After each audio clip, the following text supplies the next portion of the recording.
parle finance durable, responsable, avec un acteur de référence qui fête son anniversaire. C'est ça, avec l'acteur historique, avec Mirova. Bonsoir Philippe Zawadi, vous en êtes le directeur général. Alors Mirova, je le rappelle, c'est quand même plus de 27 milliards d'euros d'encours sous gestion, donc c'est pas mal. Et en 10 ans, vous avez accompagné toutes les évolutions de la finance durable. Vous avez notamment contribué à l'émergence de méthodologies de mesure d'impact sur le climat et aussi sur la biodiversité. Comment est-ce qu'on peut expliquer, Philippe Zawadi, qu'aujourd'hui, il y ait seulement 4% des fonds d'investissement en Europe qui soient considérés comme finance à impact? C'est déjà beaucoup par rapport à la situation qu'on avait il y a 10 ans. Ouais. Il faut quand même voir un peu le chemin qui a été accompli. Alors d'abord, c'est une aventure extraordinaire managériale et d'entrepreneuriat, Mirova, parce qu'effectivement, on a commencé avec quelques dizaines de personnes. Maintenant, c'est plus de 200 personnes à Paris, Boston, Londres, Singapour, Nairobi.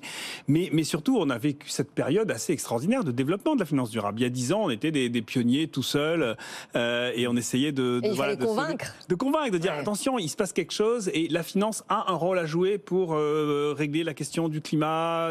Elle sera déterminante, on est d'accord. Mais oui, autant que les énergéticiens, si ce n'est plus peut-être. Cette prise de conscience-là, elle est relativement récente. On peut dire que nous, on a commencé en 2012.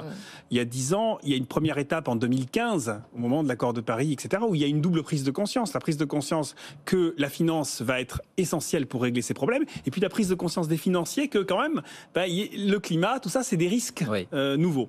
Et donc, c'est la combinaison de ces deux choses-là qui ont fait que ça croît. Alors, pourquoi est-ce qu'on n'est qu'à 4% aujourd'hui ? Parce que là, ce sont les 4%, c'est vraiment la partie un peu émergée de l'iceberg. Ouais. C'est ce qui se fait de mieux. C'est ceux qui sont vraiment engagés, qui cherchent à avoir un impact positif. Derrière, il y a beaucoup plus, une masse plus importante qui prend en compte les critères environnementaux et sociaux sans forcément vouloir avoir un impact positif. Mais on est en train d'aller dans la bonne direction. Mais alors, justement, vous en parlez dans Les Échos, dans une interview qui est parue aujourd'hui, qui sortira en print demain.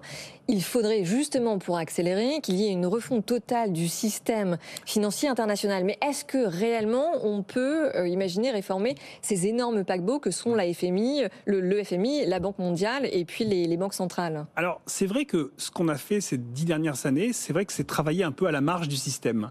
On a créé des nouveaux marchés, les obligations vertes, les fonds verts, des sociétés comme Mirova. On a travaillé sur les énergies renouvelables. Mais c'est vrai que le système, le cœur du système lui-même, le marché fonctionne un peu de la même façon, extrêmement court-termiste. Les grandes organisations internationales sont un peu gouvernées comme elles l'étaient il y a 20 ou 30 ans. Oui. Et donc on a besoin maintenant de mettre ces sujets de durabilité à l'intérieur du système, dans le cœur du système. C'est-à-dire changer les business models des banques, par exemple, en changeant les règles d'exigence en capitaux des banques. C'est à ça qu'il faut s'intéresser que ça va passer vite, ça, aujourd'hui. Vous trouvez que ça va passer vite, finalement, du côté des banques? Ça va pas. Il y a eu des choses quand même assez fortes qui ont été faites au niveau notamment européen depuis ces 3-4 dernières années. Il y a ce qu'on appelait le plan finance durable de la Commission européenne.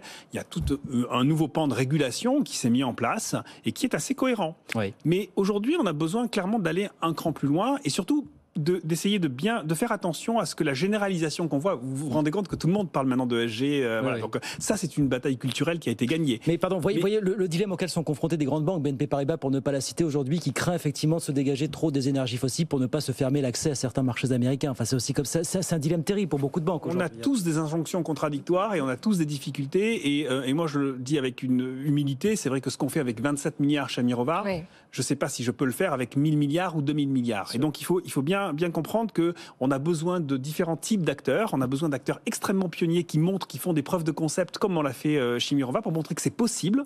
Et puis ensuite, derrière, il faut que l'ensemble du marché avance. Et là, la régulation a un rôle très important à jouer. Donc évidemment qu'il y a des paradoxes. Mais je crois que l'important, c'est quand même la sincérité forte, qu'il y ait de la sincérité forte au niveau du top management de ces grandes banques et grandes entreprises. Mais pour rebondir sur ce que Guillaume disait, vous, par exemple, chez Mirova, la stratégie, elle est très claire. Vous vous tenez à l'écart totalement des valeurs pétrolières. Est-ce que c'est aussi pour éviter le greenwashing?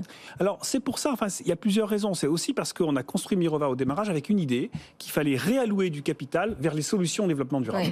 En disant, le marché dans son ensemble, il est super carboné. Il finance l'énergie carbonée. Donc, on n'a pas besoin d'en rajouter. Il y en a déjà beaucoup de l'argent là-dessus. Donc, prenons de l'argent et mettons-le là où il y a des solutions. Et donc dans le vert. Et c'est ce qu'on a fait. Donc on s'est focalisé là-dessus.